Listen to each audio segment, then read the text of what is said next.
Assalamualaikum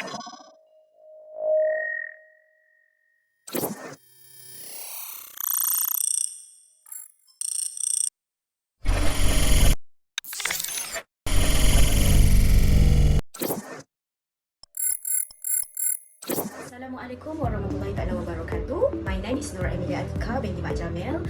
Okay, today me and my groups will present about capital expenditure. Okay, let me introduce first what is capital expenditure.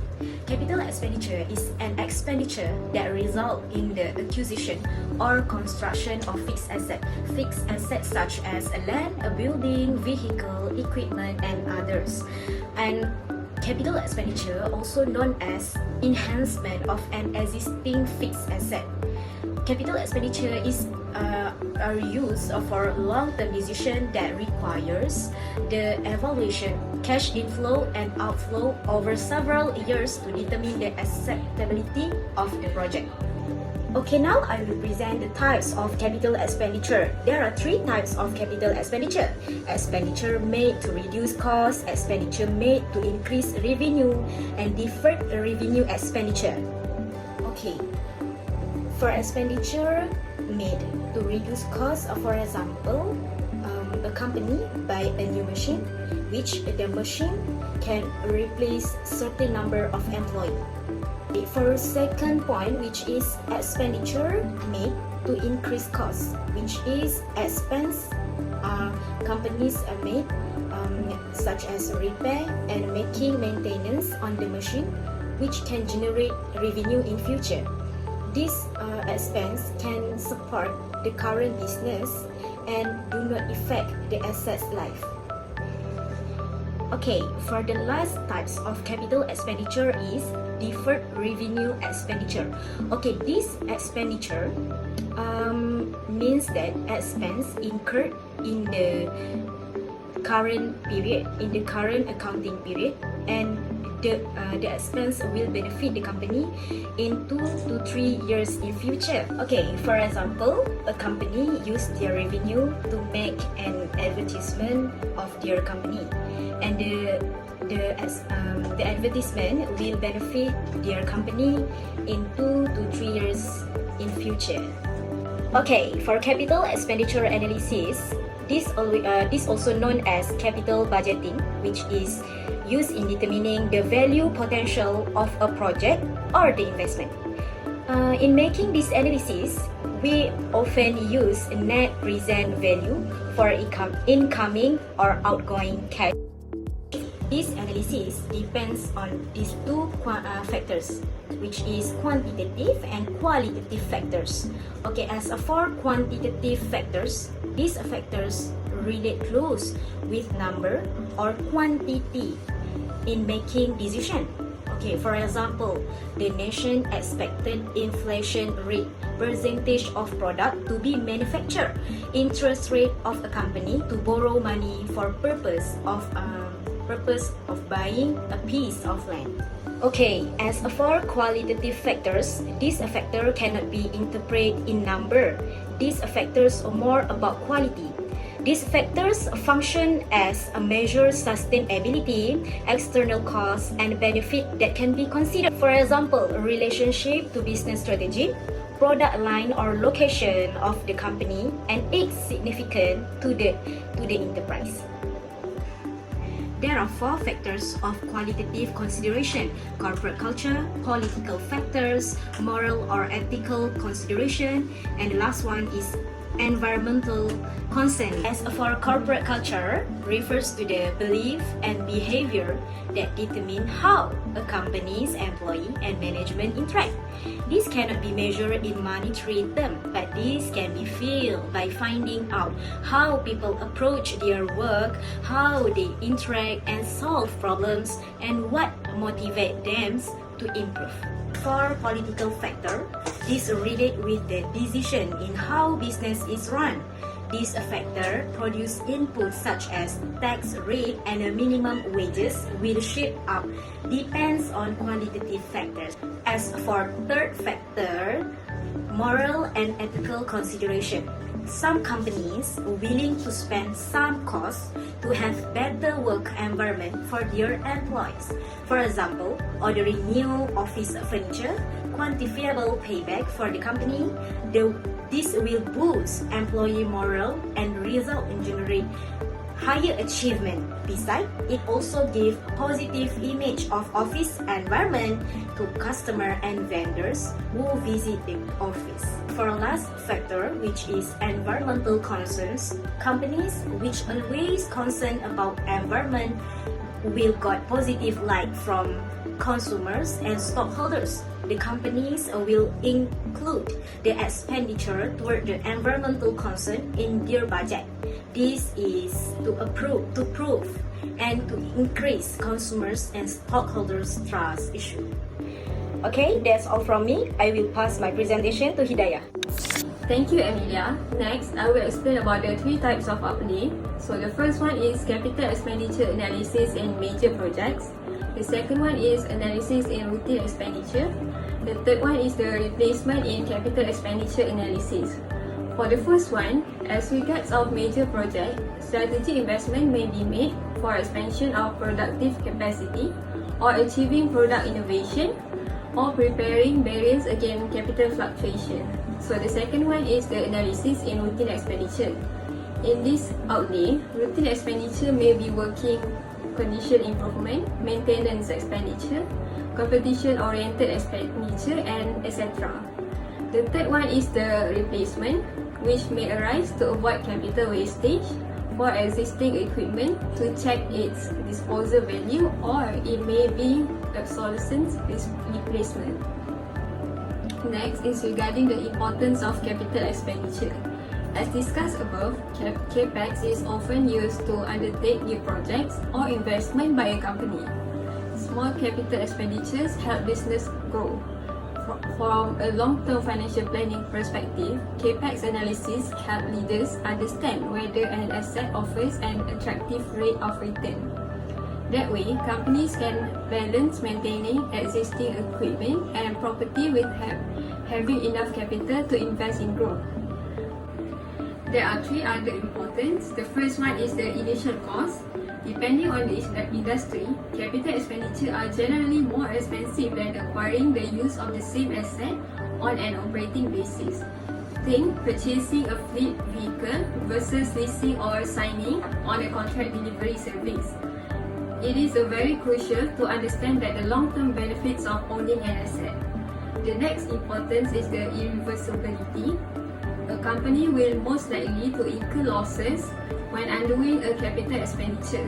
That's because the market for capital expenditure tend to be poor, which means that acquired assets are likely better off used by the company itself.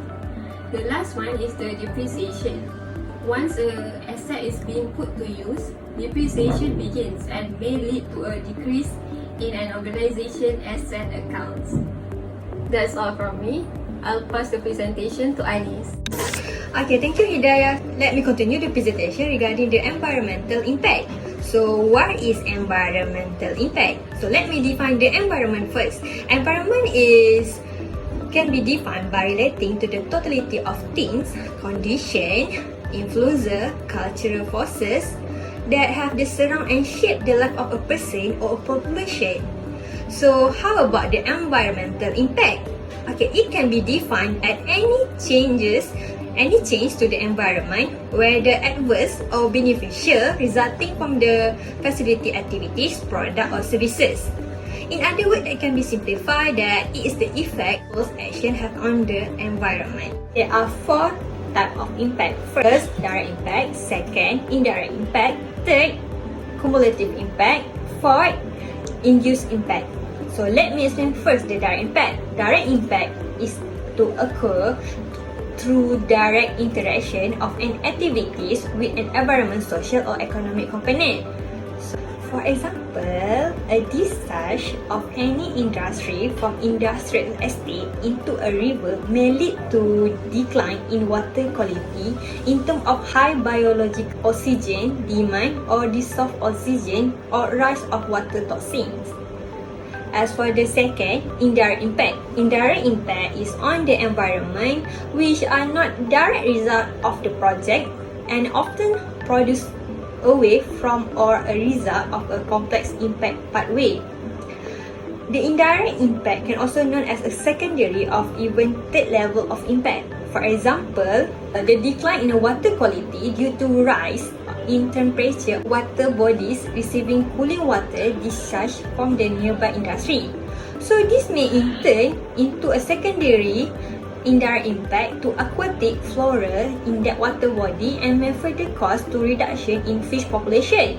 While the reduction in fishing harvest impacting the income of fishermen is a third level impact. Okay, for the cumulative impact is the third type of environmental impact. So cumulative impact consists of an impact that is created as a result of the combination of the project evaluated in the EIA together with the other project that causing related impact.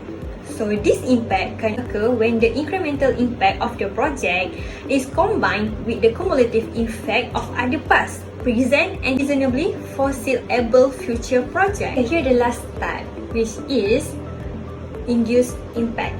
Induced impact action may not be officially announced or be part of any official plan. However, increase in workforce and nearby communities contribute to this effect. If any action cannot make under the cumulative impact, they usually have no direct relationship with the action under assessment and represent the growth, inducing potential of an action. New road leading from those constructed for a project increase the recreational activities and construction of new service facility are example of induced actions. Okay, so regarding to this environmental impact, they usually have two things, which are waste and air pollution. Usually, where the wasting occur is manufactured product will create manufacturing waste. The second one is air pollution, which is agriculture industry usually involved on open burning when they want to cut their costs. Okay, that's all. So I will pass the next presentation to Sarah. Okay, thank you Anis. So now I would like to continue the presentation on the positive and the negative impact. So when we talk about the environmental effect, there are either positive or negative impact. When a business is giving a positive impact to the environment, they are basically implementing a 3R concept, which is reuse, reduce, and recycle. We can look at night business as an example. Night lines of sustainable product is made using environmentally preferred material like recycled polyester. We can look at night business as an example. Night line of sustainable product is made using environmentally preferred material like recycled polyester. The sneakers and swimwear also crafted from a recycled waste plastic. The company also uses renewable energy sources in manufacturing. The company collaborating with an independent factories and material suppliers to find a better alternative for production method and energy sourcing. They already has 650 suppliers in 52 countries that is persuaded to develop and implement written environmental policies. You also will frequently see the value of green initiative highlighted in their product. Other than that, New Belgium Brewing also was a company that proved that there is no need to damage the environment to become successful. Brewing beer can have a lot of environmental downsides, from the energy required to superheat mash to the disposal of spent grain and other waste. But being eco-friendly is part of the company's culture and brand, and it's made an astonishing numbers of environmental investment. New Belgium has installed solar panels on their bottling plant, processing industrial wastewater into energy, and company issued bicycle to get around their 50 acres of their brewery site. Next, there was a negative impact. Negative impact to the environment occurs when the business itself driving to a bad changes such as air and water pollution. With an industry focus on providing cheap products such as Walmart's, They struggle with improving their environmental impact in all sectors. Walmart's ranking as a supermarket that are among the worst in the country, according to a survey from Consumer Report. The brand received criticism for marketing product with a short lifespan, which may lead to the increase of pollutant and release more green gases that could give a bad impact to the environment. Other than that, they also supporting anti-environmental political candidates. Walmart realized its consumer base expect more transparency to protect the environment. They start to plan on strategy to reduce greenhouse gases by 2030. By 2025, the company aims to obtain half of its energy from renewable sources. Another example of a company that gives a negative impact towards our environment is the company founded in Germany, which was Adidas. Adidas is a multinational footwear and clothing company. It is the second largest sportswear manufacturer after Nike. One of the most unsustainable material in the fashion industry is polyester.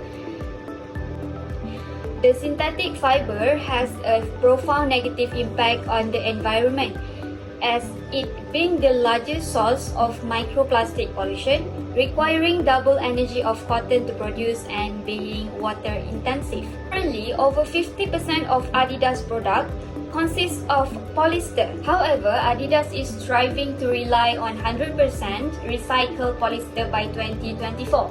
This ambitious goal is transforming the brand reputation with consumers and encouraging other sportswear businesses to source more sustainably. One of Adidas' most publicized initiative is Barley Ocean Plastic Plan, which uses plastic waste from our ocean to create recycled shoes. According to a new report, Adidas produced over 11 million of shoes made of plastic gathered from the seashore in 2019.